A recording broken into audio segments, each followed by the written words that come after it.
Hi everyone, in this video I am going to show you how to set up Namecheap domain. So let's get started. So at first we need to visit namecheap.com, and then from the top we are going to click on account, and then we will click on dashboard.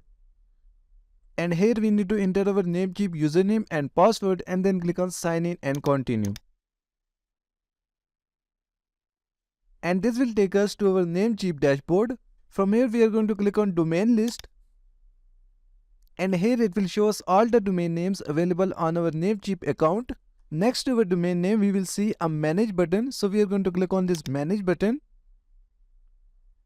And here it will show us all the domain settings. From here we are going to scroll down to Nameservers. So here it is. By default, your domain name servers are set to Namecheap basic DNS. But if you want to connect your Namecheap domain with your Namecheap hosting, then from here we are going to click on this drop down. And we are going to select Namecheap Web Hosting DNS, and after that we are going to click on this check symbol, and it will save all the settings for us. And in this way our Namecheap domain will be connected with our Namecheap Web Hosting. But if you want to connect your Namecheap domain with any other hosting, then we are going to click on this drop down, and from here we are going to click on Custom DNS. Let's say you want to connect your Namecheap domain with your Hostinger web hosting. So we will copy the Hostinger Nameservers,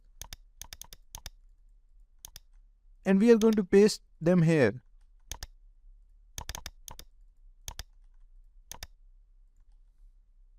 And after that we will click on this checkbox, and our settings will be saved, and in this way our domain will be connected to our Hostinger web hosting. So this is how you can set up your Namecheap domain. Thank you so much for watching the video tutorial. Please like the video and subscribe to my channel.